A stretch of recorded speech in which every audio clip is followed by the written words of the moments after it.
Se abre la sesión.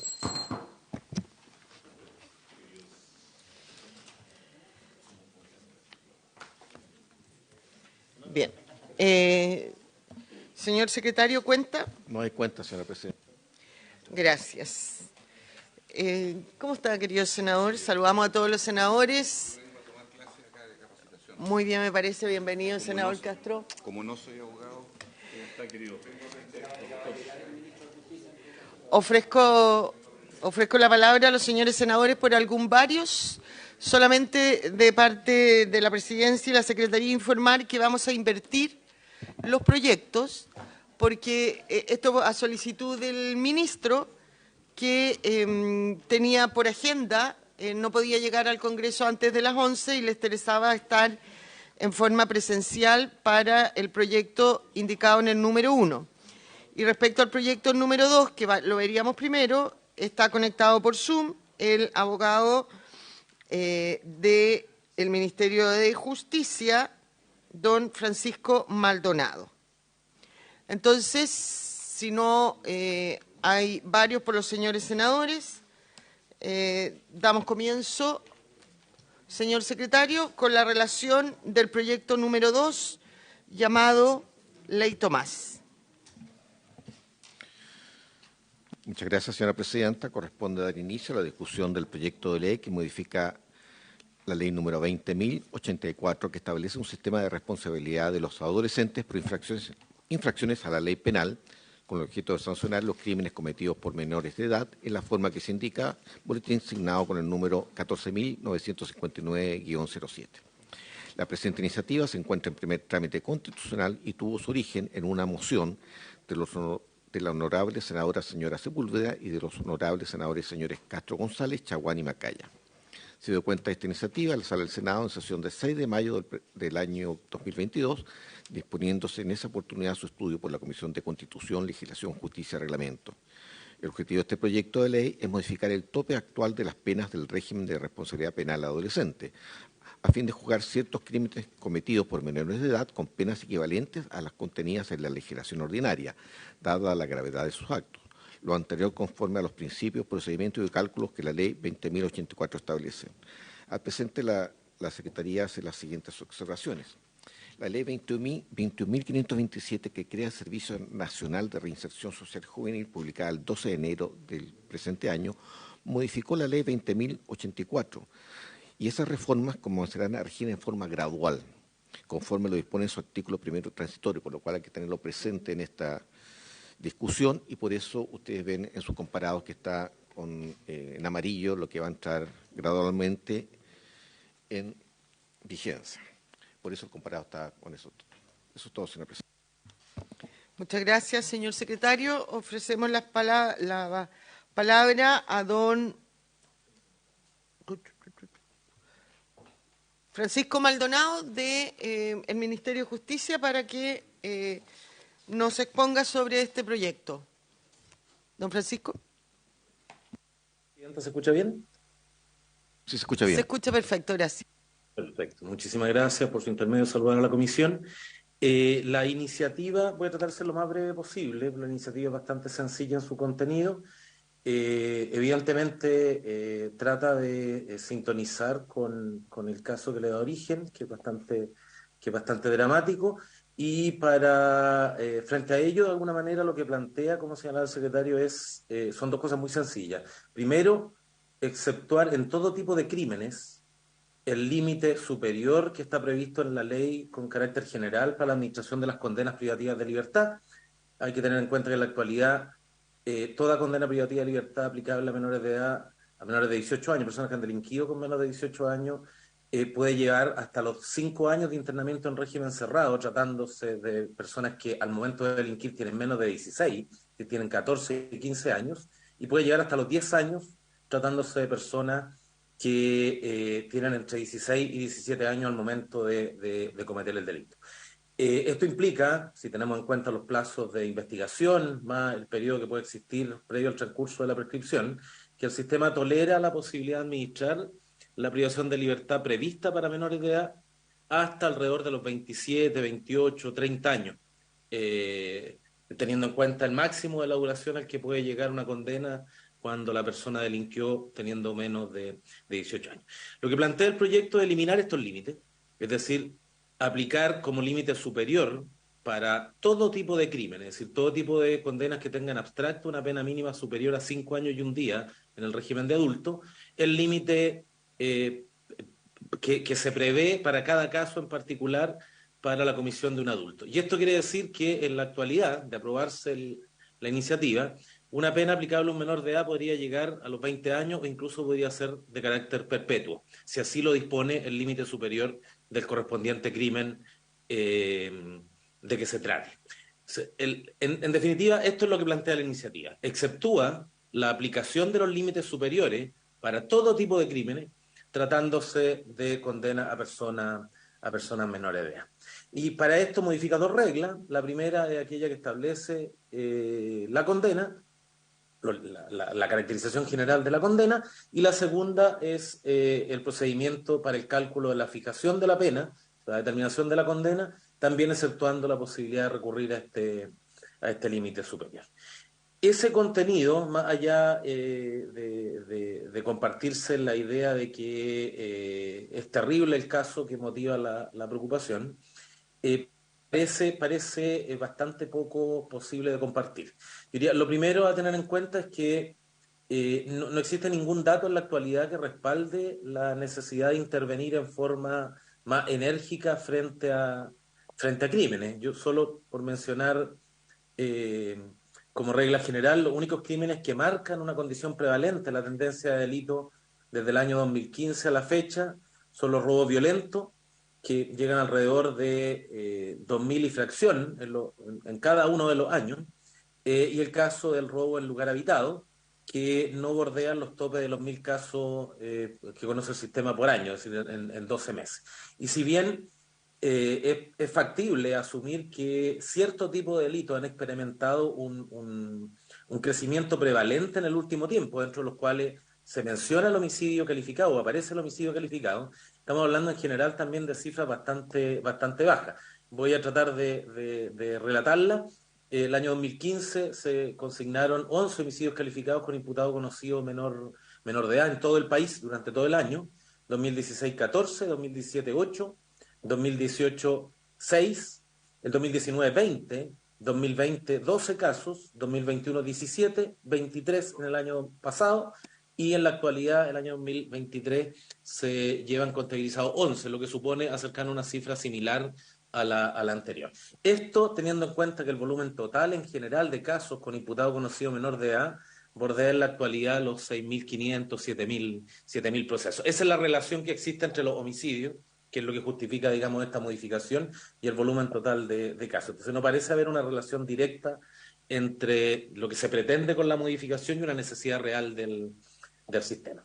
Lo segundo es que tampoco se pueden consignar datos, ni en la moción ni a nivel general, que lleve a sostener que una prolongación enérgica de la privación de libertad vaya a producir un efecto inhibitorio como el que se plantea. Más bien lo que se puede lograr es una función de mera contención. Es decir, vamos a consignar a una persona que ha delinquido en un delito grave, evidentemente siendo menor de edad, hasta aproximadamente los 35, 40 años, con lo cual las posibilidades de reinserción ustedes comprenderán que son virtualmente nulas. Con lo cual, en definitiva, en lugar de instar por un proceso de reinserción, lo que estamos haciendo es pavimentando un camino que no tiene mucho retorno. Yo creo que hay que tener en cuenta además que a nivel general la privación de libertad produce un efecto de normalización cuando se plantea un exceso, y esto significa en la práctica que la amenaza de pena, más allá de cierto tiempo que ya parece considerar un punto de no retorno, no produce ningún efecto en particular. Yo a este respecto quisiera traer como ejemplo a colación la última modificación drástica que se hizo en relación a los delitos de armas, aplicando un régimen de acumulación material por sobre el crimen o simple delito en el que se haya utilizado. Y también la drástica modificación a los delitos contra la propiedad, incorporó el artículo 449 bis, cuando en la práctica lo que hemos visto, a pesar de estas dos modificaciones, es un incremento sostenido de estas mismas estos mismos ilícitos, lo que en la práctica demuestra, en términos prácticos, sin ir a lugares comparados, que más allá de ciertos tramos de privación de libertad que ya se ven como enérgicos, es poco el efecto disuasivo que se puede alcanzar. Y por último, esto supone, en definitiva, aplicar el régimen de adultos a adolescentes. Yo diría que la presencia, perdón, y consignar personas de muy avanzada edad, adulta, me refiero, no adulto mayor, sino de muy avanzada edad, dentro del sistema adolescente, personas de más de 30 años, 35 años, 40 años en el régimen de adolescentes. Esto ha sido uno de los grandes problemas que enfrenta en la actualidad la administración de los centros, y la solución tampoco parece radicar en delegarlos al sistema de adultos, ya que hay que tener en cuenta que lo que marca el contenido de la sanción merecida o que corresponde aplicar a una persona dice relación con el momento de la vida en la que delinquió, con lo cual habría problemas incluso con instrumentos internacionales si simplemente nos limitamos a tratarlo como adulto, trasladándolo a un recinto común. Pero lo más grave, yo diría, es que de alguna manera existe normativa internacional, particularmente artículos 37 y 40 de la Convención de Derechos del Niño y el 18 del Pacto de San José, que tendrían algún grado de reconocimiento de cara al inciso segundo de la actual Constitución en su artículo 5, que nos compromete a establecer una diferencia proporcional en el tratamiento de las personas menores de edad, el tratamiento penal de las personas menores de edad. Por ende, consignar condenas tan elevadas y que por otro lado sean idénticas a las previstas en el régimen de adultos podría incluso generar algún grado de quebrantamiento a este compromiso internacional, que por lo demás cuenta con bastante razonabilidad en su mérito. Es decir, la idea de que se debe de reaccionar frente a personas menores de edad, frente a adolescentes, con un estándar diferente de aflictividad, parece de todo sentido. Puedo profundizar en cada uno de estos puntos, si le parece, Presidenta, en la medida que sea requerido por la Comisión, pero el parecer en definitiva no es muy favorable al contenido de la iniciativa. Eso, muchas gracias. Muchas gracias, don Francisco. Le damos la bienvenida también a la Comisión, a la señora Beatriz Olea, madre de Tomás Acevedo, cuyo asesinato, ¿no es cierto?, inspira esta ley. Muy bienvenida. Le damos la palabra a nuestro estimado profesor, don Cristian Maturana, para que nos haga una breve exposición también y nos entregue la opinión respecto de este proyecto. Muy buenos días, presidente y demás miembros de la comisión. La verdad es que yo vengo por el otro proyecto, porque respecto de este proyecto está invitado don Matías Insunza, quien no ha podido ingresar. Vamos a verlo inmediatamente, querido profesor.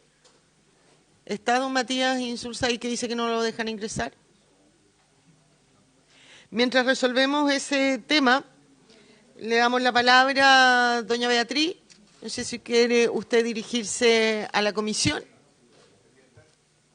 Senador Castro. Por supuesto. Gracias, presidenta, ya que soy parte de lo mocionante. Simplemente explicar el contexto para que haya plena información del ministro, la comisión, la familia. Este es un proyecto de ley iniciado en moción que los 4 senadores de la región de O'Higgins, senadores más el senador Chaguán, senador Macaya, Sepúlveda, los 3 senadores de O'Higgins, quien habla, hemos querido poner a disposición de la tramitación en el Senado, dado que han habido no solo uno, sino múltiples hechos. Vamos a conocer hoy día el testimonio del caso de Tomás, que fue brutalmente asesinado en la comuna de San Vicente, tiempo atrás, por otro adolescente, en un proceso que la familia va a explicar en qué punto se encuentra, pero en este proyecto de ley lo que nos ha motivado, presidenta, es hacer la revisión finalmente de que aquellos niveles de gravedad en los delitos comprendidos en presidio mayor, presidio perpetuo, artículo 361, 362, aquellos que son de delitos tan graves a las personas, parricidio, femicidio, infanticidio, homicidio calificado con lesiones graves, o delitos contra la propiedad, robo con intimidación, violencia en las personas, robo con homicidio, violación, lesiones graves,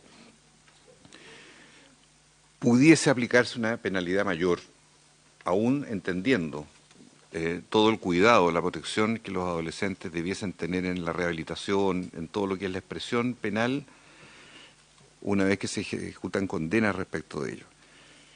De modo tal de que no quede en ningún ámbito un equilibrio necesario entre la adecuada justicia, visto los antecedentes de gravedad con que se cometen ciertos delitos, agravantes de ello, que ese factor que de pronto queda en una cierta impunidad por ser cometido por un adolescente y entendiendo las características de un adolescente, entendiendo que la plena maduración o la total responsabilidad no siempre se pueden calificar de la misma forma, obviamente. Pero pareciera que los datos del nivel de criminalidad que muchas veces ha entregado la autoridad de Interior, la autoridad de Justicia, el ascenso creciente de la criminalidad proveniente de adolescentes que son enviados o por encargo, por el sicariato o por distintas razones a cometer delitos de una gravedad a veces infinita y otras veces que no es por banda organizada, sino que se producen enfrentamientos crueles y dramáticos que cuestan la vida de otro adolescente, como es este caso, perpetrado por también un adolescente. Sería un gran capítulo hablar del Sename nuevamente y todo lo que es rehabilitación, esa es otra dimensión del problema, pero aquí lo que se ha tenido a la vista, y con esto termino, Presidenta, es simplemente poner en el tapete que es necesario, pudiendo ser popular o impopular, discutir estos temas, pero sí poniendo en el tapete que es necesario ajustar la normativa en función de esa criminalidad, de ese mundo etario que desgraciadamente va al alza en la criminalidad y que requiere también una expresión desde la justicia que permita neutralizar, evitar y sancionar de una forma distinta. No digo igual en todos los casos, pero distinta cuando se perpetran estos delitos extremadamente crueles, sangrientos y que lamentablemente las víctimas como los victimarios son adolescentes. Y esos victimarios tampoco debiesen quedar simplemente en lo que se dice la custodia del Sename, la rehabilitación futura que algún día llegará y que todos sabemos tampoco llega. En torno a eso están estas enmiendas, que es un proyecto puntual, específico, que queríamos poner a disposición. Muchas gracias, senador. Doña Beatriz, no sé si usted quiere decir algunas palabras.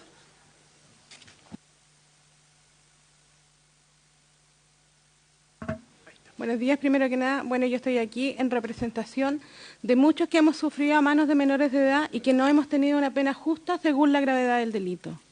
Estoy aquí porque quien mató a mi hijo tenía 14 años y tuvo una pena de 4 años en prisión, en el Sename, que tampoco los cumplió. Ella salió antes de los 4 años. Ella mañana puede ser un abogado igual que ustedes, una profesora o un asistente social, que ni siquiera, que ella puede ejercer, pero porque ella va a tener un papel de antecedentes limpio. Y no creo que sea justo para sus hijos y para sus nietos que una asesina pueda ver a sus hijos o sus nietos. Entonces, por eso les pido, por favor, que pedimos una pena ley Tomás según la gravedad del delito que cometan. No para un hurto, no para una falta, sino para crímenes de sangre como el que a mí me sucedió. Mi hijo falleció, disculpen el morbo, pero es cierto, con 397 puñaladas propinadas por una menor de edad. Muchas gracias. Gracias, doña Beatriz. Le damos la palabra y la bienvenida. Ahí sí ya está conectado el profesor Matías Insulza. Profesor, tiene usted la palabra. Muchísimas gracias, honorable comisión. Me corresponde agradecer en primer lugar la invitación formulada al Colegio de Abogados mediante el oficio 250 de esta comisión para analizar esta modificación que se establece de la modificación de la responsabilidad penal adolescente, como también la modificación del Código Orgánico de Tribunales que el profesor Maturana se va a referir. Respecto de la modificación propuesta en lo que dice relación a el aumento de la penalidad, lo primero que cabe mencionar y que creo que es indispensable considerar es que la ley que establece el sistema de responsabilidad penal adolescente, la 20.084, establece un sistema de responsabilidad penal que tiene ciertos pilares básicos. Y los pilares básicos son que los adolescentes deben ser tratados con diferencia que los adultos. Y esa diferencia está transversalmente tratada en todos los artículos de esta normativa.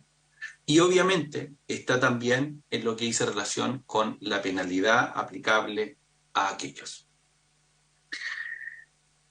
El sistema que se propone implica cambiar el método o la penalidad establecida actualmente en nuestro país, que, como muy bien sabemos, se distingue entre los infractores menores de 16 años, es decir, entre 14 y 16, y los que tienen entre 16 y 17 años y 11 meses y fracción. ¿Por qué? Porque actualmente los que tienen entre 14 y 16 tienen una penalidad máxima de internación en régimen cerrado con programa de reinserción social de 5 años y de 16 a 18 años, antes de los 18, de un máximo de 10 años. Es decir, tenemos un marco legal aplicable a los menores adolescentes que no puede ser superior a los 10 años.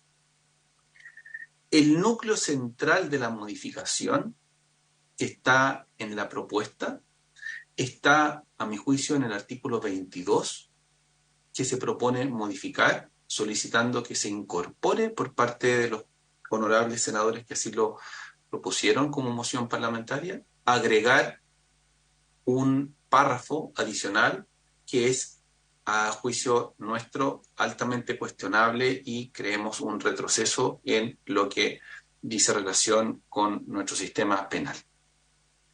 ¿Qué es lo que en definitiva propone? Propone que en los casos en que la pena en abstracto sea de presidio mayor en cualquiera de sus grados o en presidio perpetuo, se apliquen las reglas del Código Penal. Es decir, que para los casos en que la penalidad en abstracto, es decir, lo que dice el tipo, no aplicando agravantes y atenuantes, lo que dice el tipo, sea desde 5 años y un día hacia arriba, y el marco penal en Chile es hasta 20 años en los presidio mayor o presidio perpetuo simple, en esos casos la propuesta indica que se le tiene que aplicar las mismas reglas del Código Penal.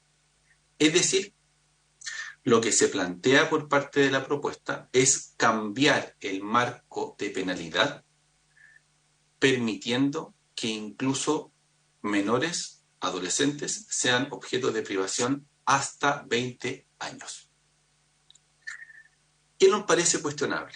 En primer lugar, nos parece cuestionable en cuanto a que esto se enmarca dentro de una modificación también que se efectuó en diciembre del año pasado, donde se terminó con el Sename y se supera el Servicio Nacional del Menor con el Servicio de Reinserción Social Juvenil, que tiene una apuesta completamente distinta para objeto de mejorar los objetivos de las intervenciones socioeducativas de los adolescentes. ¿Para qué? Para evitar carreras delictivas. Efectivamente, esta modificación tuvo su origen en una serie de análisis y empíricos y de evidencia que así plantearon, que llevaron a hacer este cambio radical. A juicio nuestro, la mayor criminalidad o la mayor gravedad de los hechos cometidos por adolescentes no se soluciona aumentando la penalidad. Entendemos, y esto no solamente es aplicable a los menores, sino que también a los adultos, y en particularmente respecto de los menores, entendemos que los mecanismos para evitar la reinserción y para evitar la escalada delictual de aquellos que han cometido estos hechos no es aumentar las penas. Lo que se busca finalmente es que los mecanismos que ahora el nuevo servicio que va a tener, que es el Servicio de Reinserción Social Juvenil, permitan que los menores que han cometido estos hechos gravísimos, sin lugar a duda, puedan cumplir con las sanciones, pero con las sanciones establecidas ahora en nuestro sistema penal que no superan los 10 años. Cambiar esto, a nuestro juicio, modifica ostensiblemente no solamente el marco legal chileno, sino que también está en riesgo el marco sancionatorio y los principios básicos de la Convención sobre Derechos del Niño. Nosotros pensamos que los problemas de delincuencia deben ser enfrentados con mayor eficacia y control, por ejemplo, a través de una persecución policial adecuada. Por ejemplo, a través de tener la certeza de los menores de que no van a ser impunes sus conductas y que van a ser perseguidos. Una forma de ejecución mejor de las sentencias condenatorias para efecto de que la sanción se cumpla realmente y no a través del aumento de la pena. Es decir, la envergadura de la penalidad no va a generar el efecto deseado, no va a generar el efecto disuasivo que se pretende. Lo que creemos nosotros es que esto se tiene que analizar de manera conjunta y el aumento de la penalidad, incluso llegando hasta los 20 años, no va a generar este objetivo. Es por esto que nosotros humildemente hemos planteado nuestra posición de que esta propuesta no prospere, puesto que a nuestro juicio aumentar a 20 años la penalidad de adolescentes no va a terminar con la escalada delictual, sino que hay otros mecanismos para hacerlo. Muchísimas gracias, honorable comisión. Muchas gracias a usted, profesor. Señor ministro, no sé si usted quiere decir algo sobre este proyecto. Bien, ofrezco la palabra a los señores senadores si quieren hacer alguna consulta en relación a este proyecto antes de pasar al próximo. Senador Cruzcoque. Sí, bueno, primero saludar a los familiares de la niña asesinada, niño asesinado. Segundo, efectivamente nosotros aprobamos la ley de responsabilidad penal adolescente y la ley de mejor niñez, precisamente buscando generar también condiciones para que efectivamente menores de edad pudieran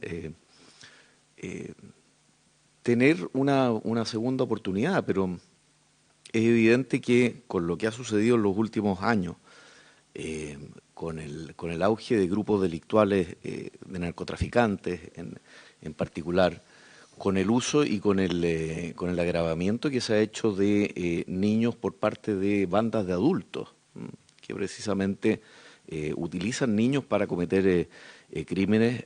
Aparentemente todo aquello que nosotros hemos buscado hacer para prevenir esto no está resultando. A mí siempre la idea de aumentar penas parece como la idea más fácil y más sencilla, también apoyado en un sentimiento muy legítimo también de reparación, que las familias evidentemente piden y solicitan.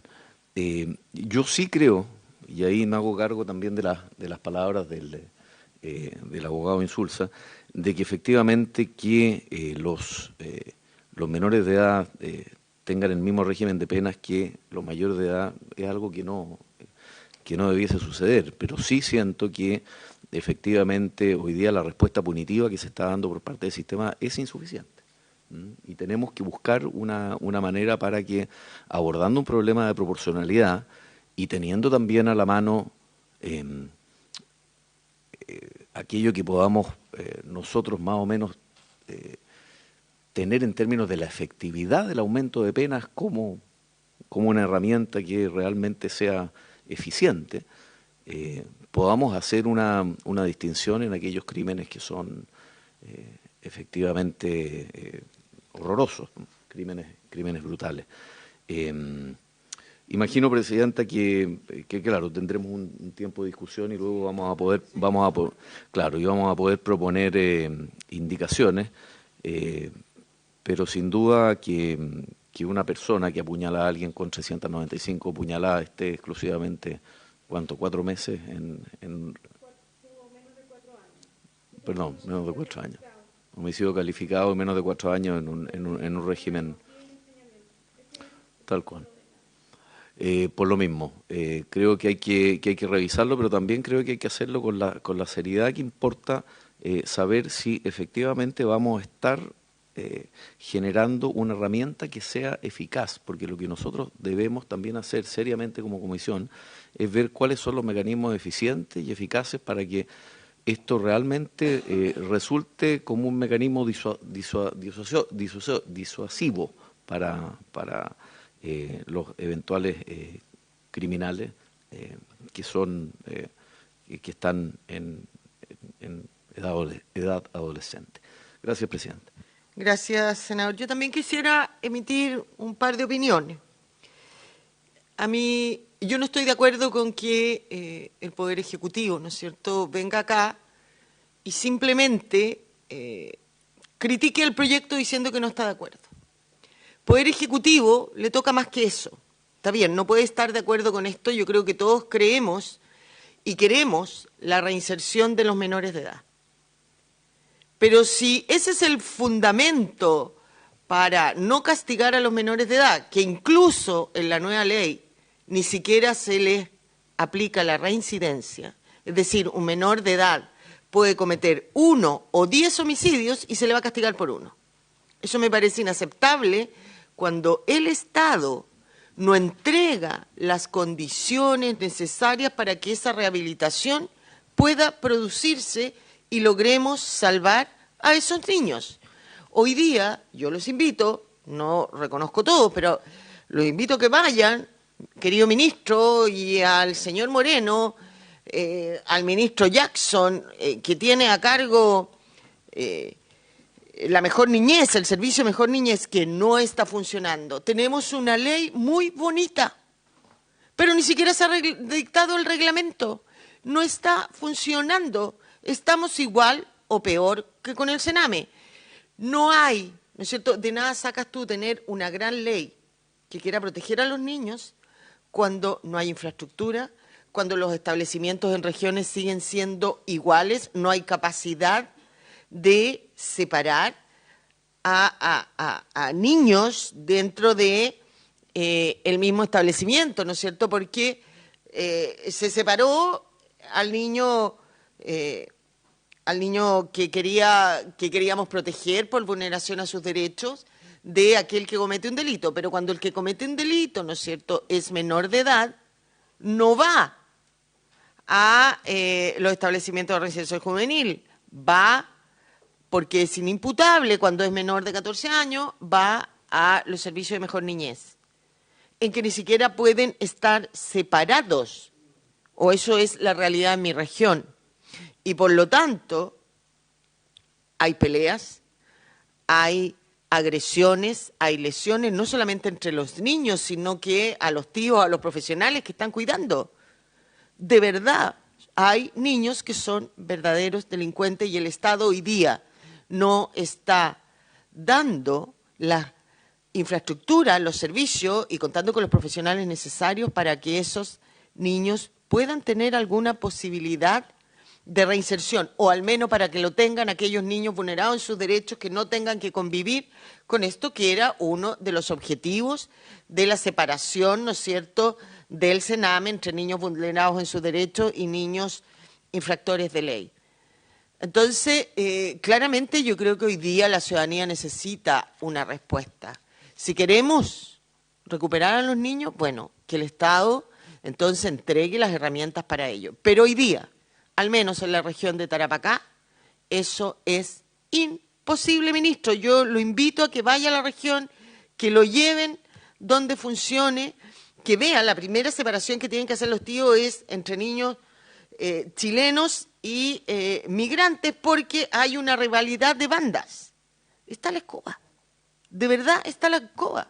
Entonces, si usted me está diciendo que el Estado está rescatando a esos niños, eso es mentira. Al menos en la región de Tarapacá no funciona.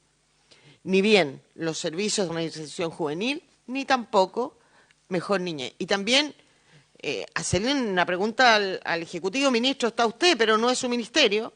Ni siquiera se ha dictado el reglamento de la ley de garantía de la niñez o de mejor niñez.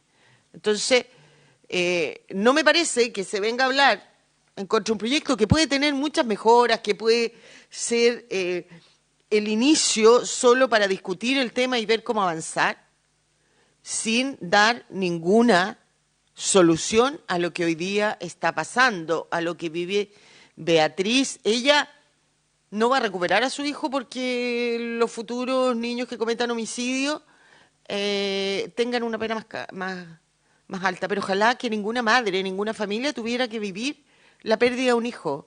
Yo siempre he señalado que para una mamá, particularmente, creo que también para un papá, pero perder a un hijo es contra natura. Como que uno está preparado para uno morir primero. Entonces, y perderlo de esta manera, por cierto que como Estado hay que preocuparse. Senador Castro, le doy 5 minutos para poder alcanzar a ver el otro proyecto. O 3. No, menos, Presidenta. El diputado Eduardo Cornejo, que está acá presente también, que es de la zona, del distrito, que está apoyando esta causa, que es muy transversal, le diría yo, para efecto de la comisión.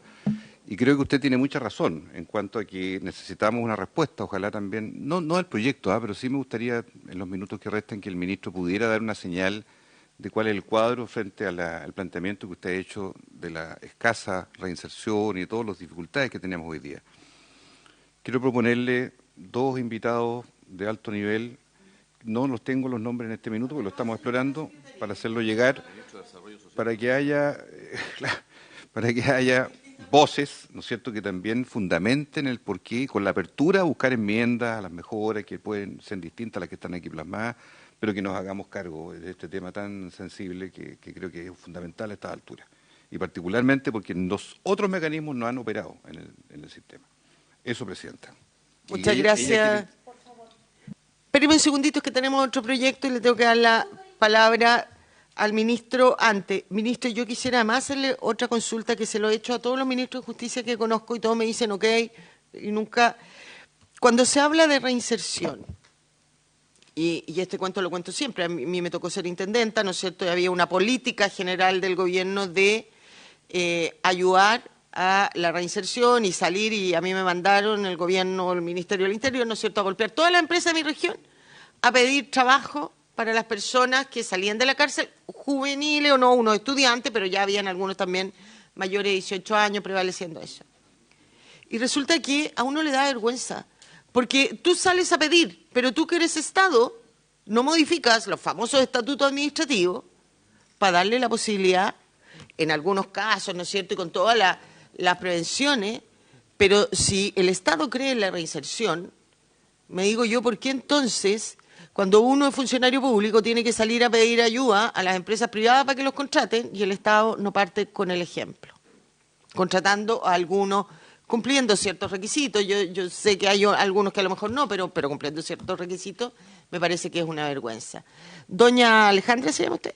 Doña Alejandra, 1 minuto, por favor, porque si no, le voy a tener que cortar la palabra. Bueno, Presidenta, muchas gracias por esta oportunidad. Yo represento a la sociedad civil. Años, muchos de ustedes saben lo que hacemos como activistas, como organizaciones. Siempre hemos defendido los derechos de niñas, niños y adolescentes. Acá estamos hablando de niños que no cumplen, acá se está penalizando y no ejecutando. Acá estamos hablando que la región de O'Higgins es la que ha tenido los crímenes más grandes, no tan solo el de Tomás, que ha sido a nivel país, nacional, internacional. Estamos hablando de Martín Castillo, que fue atacado en octubre del año pasado, en el mismo móvil de Tomás. Su atacante le dieron 3 años.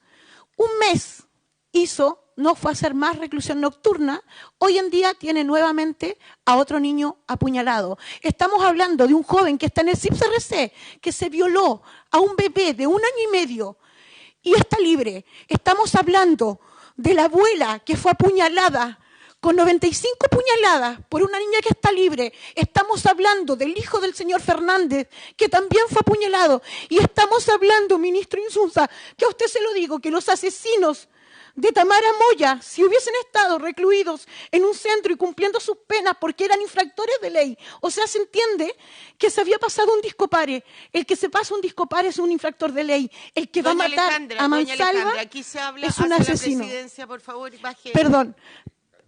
Yo reconozco toda la emoción que usted tiene, pero aquí estamos tratando en esta comisión, y que es muy seria, de buscar soluciones. No tenemos por qué atacarnos entre nosotros. Yo les pido que por favor entiendan, no es odio contra los niños, niñas y adolescentes, no es odio. Es simplemente el que es psicópata, que lo internen, que tratemos de rescatarlo. En el año 2002, el psicópata de alto auspicio, su primer crimen fue a los 16 años. El Estado lo supo. Pero tuvimos que tener 24 niñas más muertas en manos de un menor de edad que lo repitió cuando era mayor de edad. Yo les pido, les imploro a ustedes, senadores, diputados, no es odio contra el menor de edad que fue a asesinar.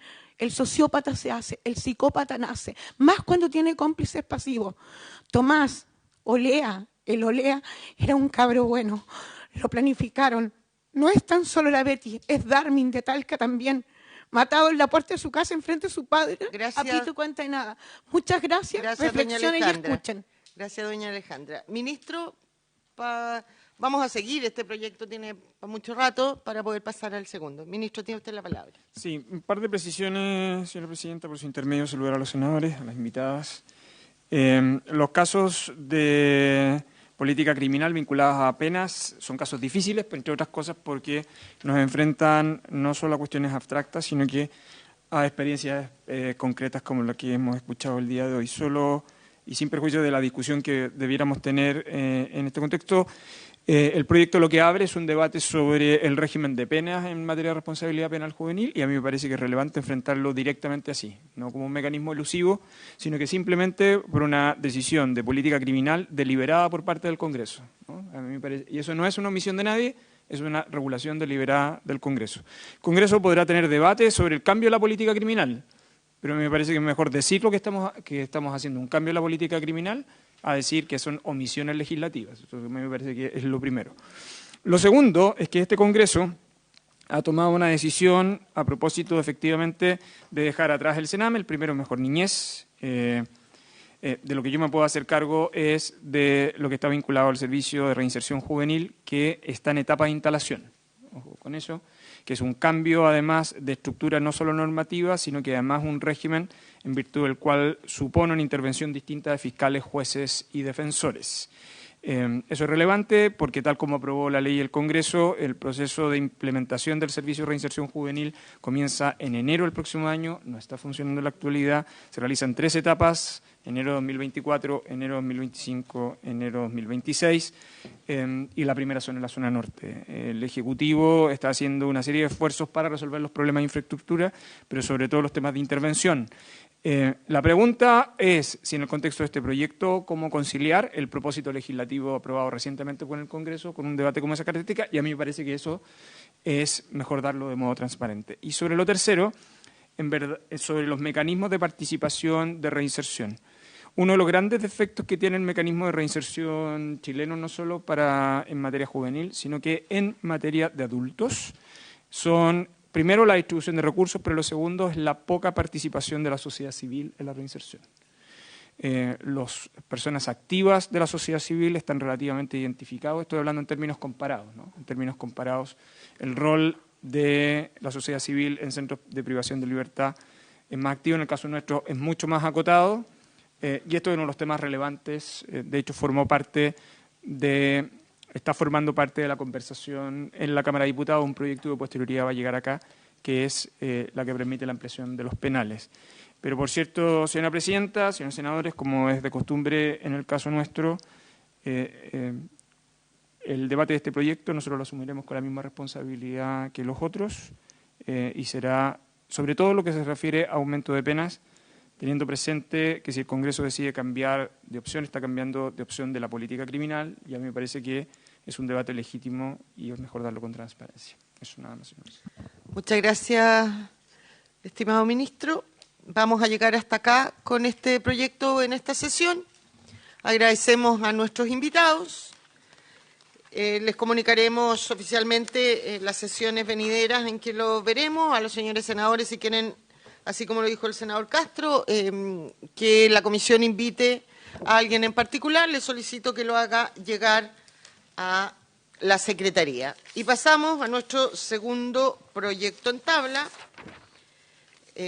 moción iniciada por el senador Galilea, y que en la que lo acompañé, y que consiste en el estudio del proyecto de ley que modifica el Código Orgánico de Tribunales con el objeto de suprimir disposiciones que autorizan el funcionamiento excepcional de los tribunales de forma remota en los casos que indica correspondiente al boletín 16.027-07.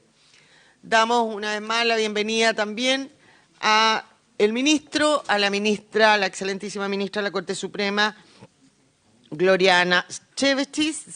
Siempre me cuesta pronunciar su apellido, ministra, Chévesis. Y acá nuevamente al estimado profesor Maturana, que siempre nos acompaña en estas materias. Señor secretario, una breve relación para darle la palabra a la ministra de la Corte primero y luego al ministro. Tal como usted ha indicado, la Comisión le corresponde abocarse al proyecto de ley que modifica el Código Orgánico de Tribunales con el objeto de suprimir disposiciones que autorizan el funcionamiento excepcional de los tribunales de forma remota, en los casos que indica boletín signado con el número 16.027-07. La presente iniciativa se encuentra en primer trámite constitucional y tuvo su origen en una moción de las honorables senadoras señora Evenpergue y de los honorables senadores señores Araya, Durresti, Galilea y García. Se dio cuenta de esta iniciativa en la Sala del Senado en sesión del 19 de junio del presente año, disponiéndose su estudio por la Comisión de Constitución, Legislación, Justicia y Reglamento. El objetivo de este proyecto de ley es suprimir disposiciones que autorizan el funcionamiento excepcional de los tribunales de forma remota. Por último, cabe consignar que el articulado de la presente iniciativa posee rango orgánico constitucional en virtud de lo dispuesto en el artículo 77 de nuestra Carta Fundamental. Eso. Gracias, señor secretario. Senador Galilea, no sé si tú quieres decir unas palabras antes que le demos la palabra a la ministra de la Corte. Gracias, presidenta. A ver, para tratar de orientar bien la conversación en este proyecto de ley, muchos me han comentado, pero ¿cómo vamos a suspender y suprimir todo lo que se avanzó en sistemas de forma remota, videoconferencia, etcétera, etcétera, etcétera? Para que todos, la ministra Chévesis, el profesor Maturana, todos los que quieran, el ministro de Justicia, quieran opinar de esto, lo que estamos buscando en realidad a través de este proyecto de ley es, y voy a tratar de resumirlo, es en dos palabras, que esto deje de ser un sistema excepcional, porque así se construyó en razón de la pandemia, y que establezcamos de manera definitiva qué tipo de trámites pueden hacerse a través de videoconferencia. Y por otra parte, una cuestión que a mí me importa mucho, establecer que sí debe ser presencial y permanente la presencia de los jueces en sus tribunales. Esas son las dos áreas de trabajo que me interesa que abramos a través de este proyecto de ley. Lo que se busca no es borrar de un plumazo lo que se ha avanzado en términos de videoconferencia, sistemas telemáticos, etcétera, sino que abandonar lo que es la excepcionalidad por un sistema permanente. Ya creo que tenemos la suficiente experiencia para saber qué tipos de gestiones en los tribunales pueden ser de manera telemática y que han funcionado bien y que no ofrecen ningún tipo de reparo, tanto por los profesionales como por los tribunales. Y por otra parte, a mí me parece que es preocupante, y eso es algo que me gustaría que conversáramos, la ausencia relativamente permanente de jueces y ministros en sus respectivos tribunales. Yo sé que acá uno puede generar incomodidad, porque por supuesto que puede haber jueces que siempre concurrieron personalmente, hay otros jueces que a lo mejor escasamente concurrieron personalmente, pero yo no quiero entrar a ningún enjuiciamiento personal. Quiero simplemente poner el punto de que los magistrados, sean ministros o sean jueces, deben estar presencialmente en el tribunal y deben, salvo por enfermedad, por las autorizaciones que están en el Código Orgánico, pero la regla general es que deben estar en los tribunales. Si no están, se producen todo tipo de consecuencias negativas. Lo hemos visto en juzgados de familia, lo hemos visto en juzgados laborales, lo hemos visto en cortes, en fin. Eso debe volver a la regla antigua. Y debemos aprovechar de dejar ya no como excepcional, ni año a año, de acuerdo a lo que dispongan las Cortes, qué cosa se hace telemática y qué cosa se hace presencial. Yo creo que ya tenemos la suficiente experiencia como para decir hay ciertas cuestiones, ciertos trámites que van a ser o van a poder ser permanentemente ejecutados de manera telemática. Con el profesor Maturana nos tocó, recuerdo, la senadora Bensperger estaba también en esto, tuvimos larguísimas reuniones y discusiones que fueron muy profundas y creo que lograron efectivamente dar con una solución para lo que era pandemia, pero ya de eso han pasado 2 o 3 años y a través de este proyecto, que es como yo sé que a muchos les sonó muy estricto, la idea no es ser estricto, es dejemos permanente lo que ya aprendimos que podía ser permanente y volvamos a una exigencia básica, me parece, que es que los jueces deben estar en sus despachos de manera permanente y solo por las causales de enfermedad, permiso especial, etcétera, pueden ausentarse de ellos. Esa es la razón de ser de este proyecto. Estamos dispuestos, por lo tanto, los autores a hacer todas las indicaciones. Queríamos abrir el debate. La experiencia de la Corte Suprema en esto es, por supuesto, magnífica. Lo mismo de los profesores que habitualmente litigan.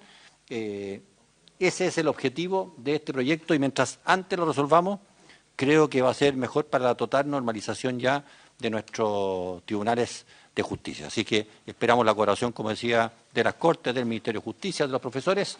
Queremos cuanto antes ya establecer el sistema definitivo y no un sistema excepcional que se ha prestado en algunos casos para cosas buenas y en otros casos para otras no tan buenas. Muchas gracias, Gracias, presidenta. senador. Ministra, tiene usted la palabra para exponer ante la comisión. Bienvenida y muchas gracias por compartir con nosotros hoy día. Buenos días, señora presidenta, señores senadores, señor ministro de Justicia. Bueno, lo que ha dicho el senador Galileo, como que me ha cambiado el discurso que traía preparado, porque yo hace presente que era el proyecto de ley de iniciativa de moción lo que le daba marco a la presentación. Pero bueno, me parece muy positivo lo que usted señala y siempre va a contar con el apoyo mío y de la Corte Suprema y del Poder Judicial para llegar a ese estadio que yo creo que a todos nos va a apoyar. Pero bueno, a ver, debo señalar que el presidente y el secretario general del Senado, de acuerdo al artículo 77 de la Carta Fundamental y el artículo 16 de la Ley 16.918, le pidió informe a la Corte Suprema en torno al proyecto que motiva esta sesión.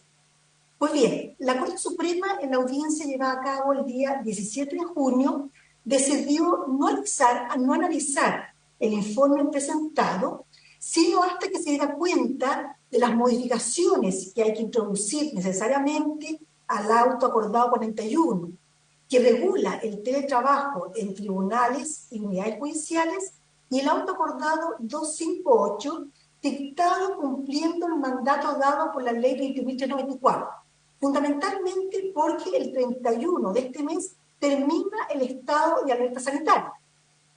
Por lo tanto, atendido que la Corte Suprema dispuso, no obstante que no dio su opinión, que participara en esta sesión, daré mi opinión, la daré, formada esta opinión por la calidad que tengo de coordinadora nacional de los tribunales y unidades judiciales en tiempo de pandemia, miembro de la Comisión de la Ley de Tramitación Electrónica y además coordinadora nacional del denominado programa post-COVID en el ámbito civil. Bueno, el contexto general es el siguiente.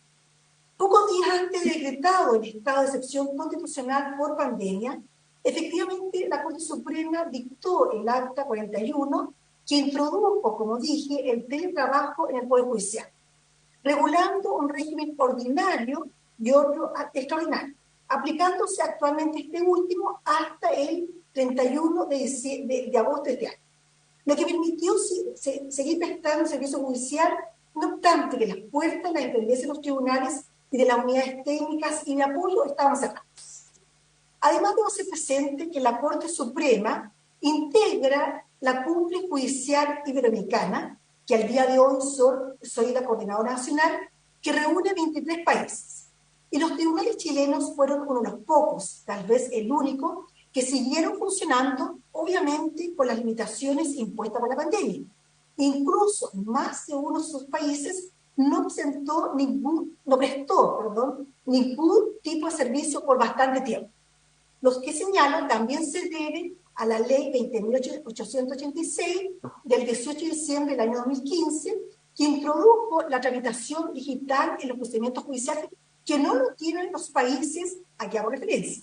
Y me consta, pues, lo que digo, porque como coordinadora nacional en tiempo de pandemia, me reuní por videoconferencia con los representantes de esos países para conocer la situación que a todos nos aquejaba y dar a conocer cómo el Poder Judicial chileno estaba abordando el trabajo de los tribunales.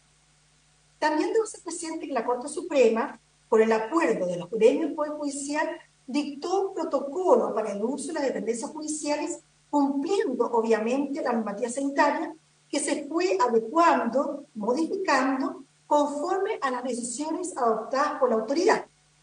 Y dicho instrumento fue fijando la dotación que debía trabajar de manera presencial y no permitiendo, obviamente, desempeñarse en esas condiciones a las personas que forman parte del grupo llamado grupo de riesgo. Y al respecto, conviene recordar que la ley 21.342 y el Código del Trabajo, en sus artículos 202 y 206 bis, señalan a las causales que permiten que una persona forme parte del denominado grupo de riesgo, que por ello, por el protocolo acordado, no pueden hacer trabajo presencial, número no menor, dado las patologías y situaciones que comprenden. E incluso la actualmente vigente hasta el 31 de agosto de este año señala que debe formar parte del grupo de riesgo los mayores de 60 años, aunque no tengan ninguna patología. Entonces, como ustedes pueden ver, claro, efectivamente se puede decir, los tribunales, los jueces, las juezas, nos están asistiendo, también los ministros y las ministras, porque bueno, esta ley 21.342 señala que las personas mayores de 60 años forman parte del determinado grupo de riesgo, pero el Poder Judicial, al dictar el protocolo, por acuerdo de los gremios, dijo que bueno, una persona mayor de 60 años que no tiene ninguna patología puede renunciar a esta condición. Bueno, atendido que el estado de alerta sanitaria termina el 31 de agosto del 2023, la Corte Suprema la próxima semana analizará las propuestas que la Comisión de la Ley de Tramitación Electrónica, que ahora presido, presentará para modificar el auto acordado 41, que regula el teletrabajo, y el auto acordado 258, que se dictó, como dije, cumpliendo la ley 21.394. Entonces, ahí se van a, obviamente, considerar todas las cuestiones que ha dicho el senador, porque en todo caso hay que tener presente que hay normas permanentes del Código Orgánico de Tribunales que establecen expresamente que la obligación de residencia de los jueces, juezas, ministros y ministras en los términos que indica esa ley, y el artículo 312 y 312 bis del Código Orgánico de Tribunales además establece la obligación de asistir todos los días a la sala de su despacho, permaneciendo las horas que indican. Bueno, finalmente, como parte también de este contexto, corresponde señalar que, como dije, forma parte de la comisión encargada de la implementación del programa post-COVID, generado por los recursos presupuestarios entregados por el Ministerio de Hacienda, y el análisis de los datos que arroja el sistema informático de tramitación de causas son elocuentes, en el sentido que las herramientas tecnológicas, las videoconferencias, el teletrabajo, han permitido abordar el recargo laboral generado por la contingencia sanitaria y las nuevas causas. Y dejo un documento que precisa que, bueno, obviamente también, como dice el senador, hubo abusos, bueno, uno entiende que todo se cumple de buena fe, ¿ya? Pero bueno, eso es materia que habrá que analizar en sus instancias respectivas. Bueno, a lo mejor ustedes van a pensar que esto parece propaganda, y dice esto es una propaganda. No, no es una propaganda, pues las cifras son elocuentes que permiten afirmar que el Poder Judicial, no obstante la situación de pandemia, que obviamente ya ha ido abandonándonos, no ha dejado de funcionar. Ahora, bueno, en torno al proyecto de ley que motiva esta audiencia, efectivamente, como dijo el secretario y como dijo el senador, contiene una única disposición del siguiente tenor. Dice, elimínese en la ley 7.421, que establece el Código Orgánico de Tribunales, los artículos 47D, 68 bis, 98 bis y 107 bis, todos del mismo cuerpo legal.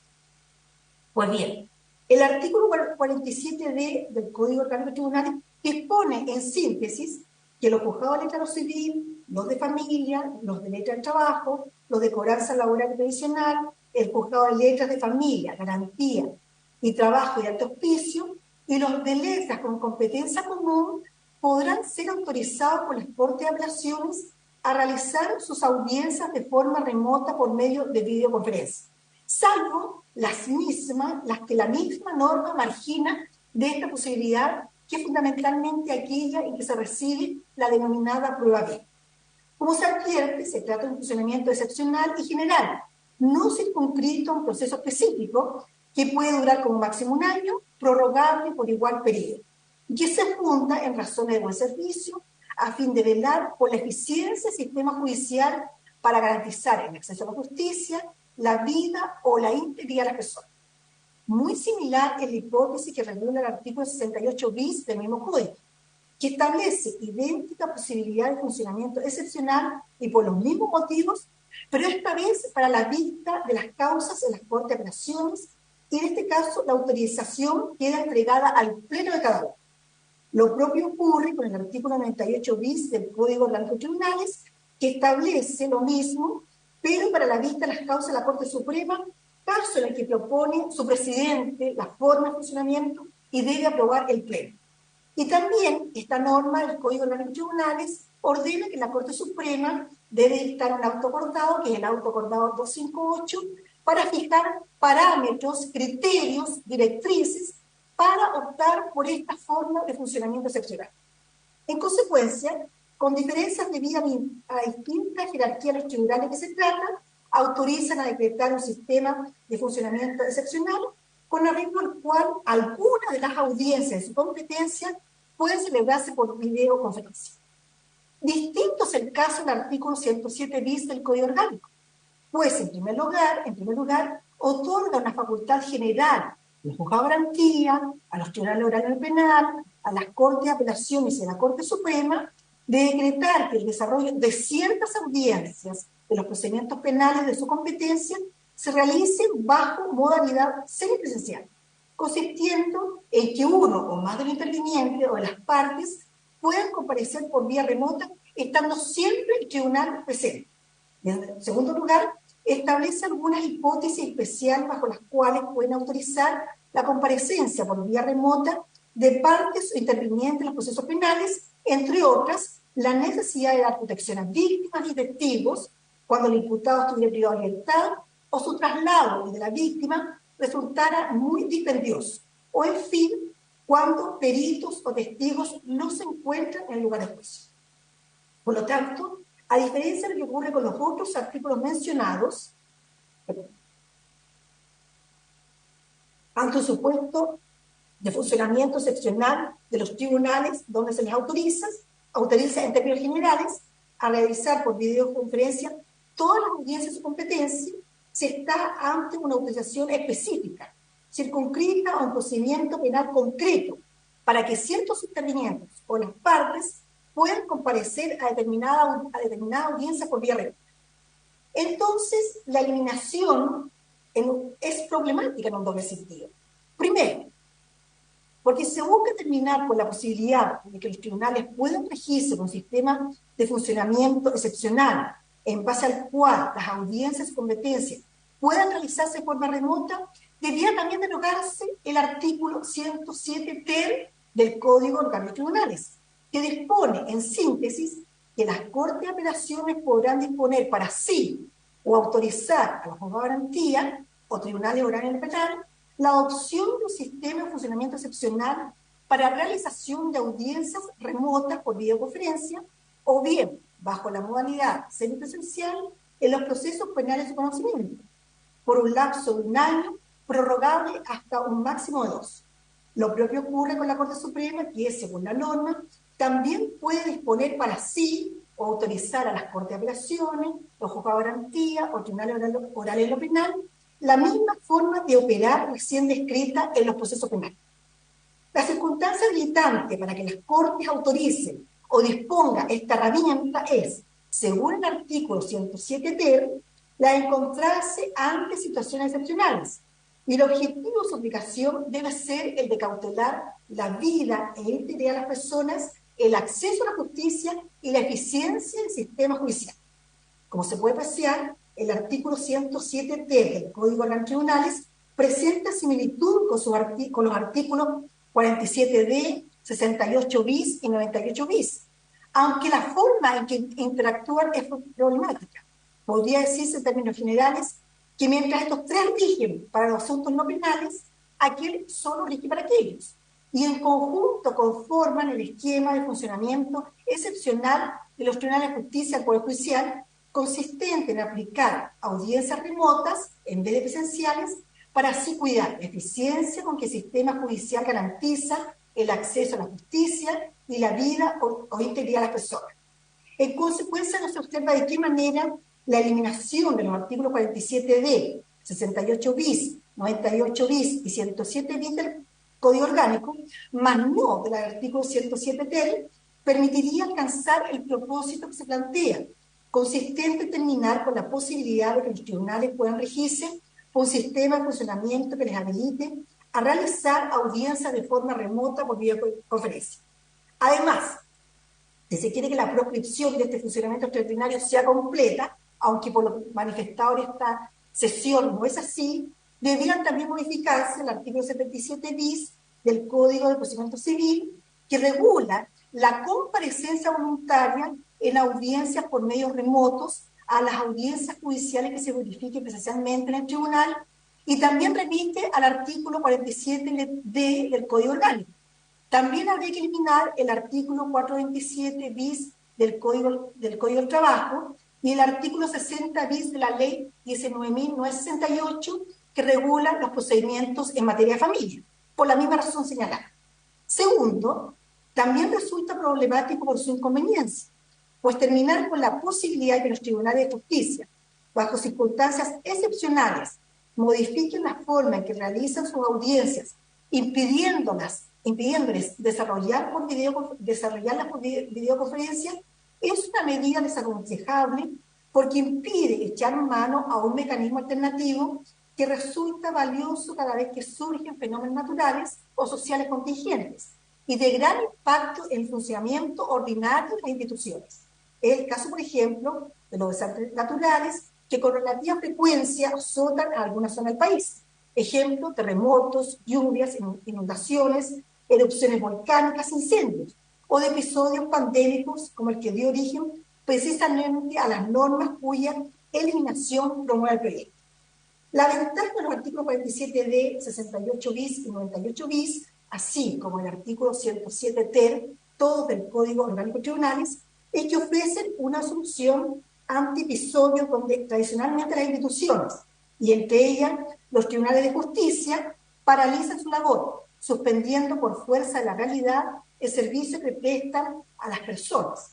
Las referidas normas son las que en el futuro permitirían al Poder Judicial reaccionar oportunamente y sin necesidad de quedar a la espera de que los órganos colegisladores despachen los textos normativos que le den la autoridad para responder a estas específicas circunstancias. Pero tan desaconsejable como la derogación de los mencionados artículos 47D, 68 bis y 98 bis del Código Orgánico de Tribunales es la del artículo 107 bis del mismo cuerpo normativo, que el proyecto también busca derogar, pues su vocación es diferente de los otros tres, pues mientras estos establecen un régimen de funcionamiento excepcional, aquí simplemente entrega a algunos tribunales, juzgado de garantía, Tribunal Oral No Penal, Corte de Apelación y Corte Suprema, la facultad de decretar que el desarrollo de ciertas audiencias en los procedimientos penales de su competencia se realicen bajo modalidad semipresencial, consistiendo en que uno o más de los intervinientes en las partes puedan comparecer por vía remota, estando siempre el tribunal presente. No se trata acá de una autorización general para operar de manera distinta en tiempos excepcionales, sido de una atribución con que cuenta cada tribunal para que una o más audiencias de un caso se desarrollen bajo dicha modalidad y que se encuentra plenamente justificada el derecho de acceso a la justicia y los imperativos del proceso penal, del debido proceso penal. Es un avance que la ley que haya consagrado la posibilidad de cuidar los derechos, intereses e integridad, tanto de las partes como de los intervinientes en general, ahorrándole la necesidad de acudir al tribunal cuando sea muy dispendioso, engorroso, arriesgado o perjudicial. Por lo mismo, esta flexibilidad fue bien recibida por la Judicatura, abogados y el justiciado, que vino a dar no solo el artículo 107 bis del Código Orgánico de Tribunales, sino que también el nuevo texto del artículo 223 del Código de Procedimiento Civil, el nuevo artículo 223 del mismo, y los ya mencionados artículos 77 bis del Código de Procedimiento Civil, 47 bis del Código del Trabajo y 60 bis de la Ley 19.968, que conforman un nuevo esquema normativo que vino a dar alguna ductilidad a los procesos, ahorrando costos para las partes y el tribunal, evitándoles tiempos de traslado y de espera. De hecho, por este mismo motivo, la similar situación que regulan es que queda la interrogante de por qué el proyecto opta por la derogación del artículo 107 bis del Código Orgánico de Tribunales, dejando indemne todos los otros acá mencionados. Eso es lo que puedo señalar. Quedo a disposición de vuestras señorías. Muchas gracias, ministra. No vamos a alcanzar hoy día, lamentablemente, a escuchar a todos nuestros expositores. Ministro, le damos la palabra si usted quiere decir algo o lo dejamos para la próxima sesión, como usted estime, y le ofrecemos la palabra al senador Galilea para ver si quiere hacerle alguna consulta a la ministra o usted, no sé, como usted me diga. Yo prefiero la próxima sesión, así el senador puede utilizar. Bien. Hemos llegado, senador. Gracias, presidenta. Voy a reiterar lo que dije al inicio y agradezco, por supuesto, la exposición de la ministra Chevesic. Aquí lo que buscamos es abrir la puerta para legislar sobre un modelo permanente de qué gestiones pueden ser telemáticas y bajo qué circunstancias excepcionales los jueces pueden no estar presencialmente en sus despachos. Eso, simplificando la ecuación lo máximo posible, eso es todo lo que buscamos y, por lo tanto, la opinión, veo que la Suprema se va a reunir para analizar cómo se debe actuar después, una vez que termina ya la emergencia sanitaria.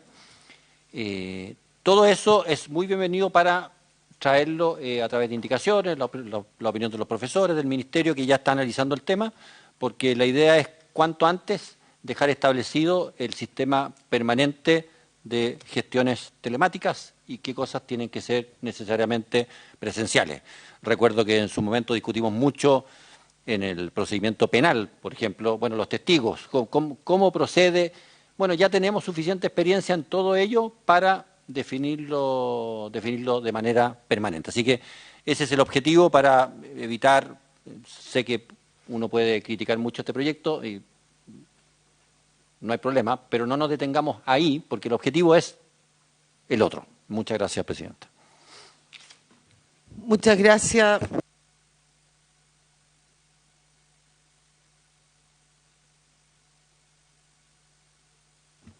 Estimado secretario, usted mejor que yo debe saber que la sesión está citada hasta las 12. Yo ya antes, cuando usted se ausentó, agradecí y pedí las excusas pertinentes a nuestros invitados que no alcanzan a exponer. Que le rogamos, si tienen a bien, nos pudieran acompañar en una próxima sesión. Agradecido, señora ministra, por su clara y contundente exposición. Yo comparto lo que ha señalado el senador Galilea, ¿no es cierto? Porque cuando él me invitó a firmar este proyecto, yo le dije, voy a ser bastante coloquial, le dije, te volviste loco, ¿cómo vamos a retroceder en todo esto? Y me dijo, no, es una señal, y me explicó lo que hoy día explicaba muy bien a ustedes. O sea, queremos que lo que se estableció como una excepción no vuelva atrás, pero que de verdad sea una excepción y que particularmente, ¿no es cierto?, los jueces, los ministros hagan la pega presencial y también esté esta herramienta para cuando ellos sean necesarios. Es un poco lo que pasa acá en el Congreso, ¿no es cierto?, que existe el teletrabajo, pero no para los senadores, porque entendemos que nuestra tarea debe ser presencial. Y el día de mañana, cuando hayan casos excepcionales, bueno, legislaremos como se hizo durante la pandemia. No es otro el objetivo de este proyecto. Así que una vez más pidiéndole la excusa a los profesores que hoy día nos acompañan. Los invitaremos a la próxima sesión. Igualmente, ministro. Estimada ministra, muchas gracias por acompañarnos. Habiendo dado término a la materia citada para esta comisión, esta se levanta. Muchas gracias. Muchas gracias. Recording stop.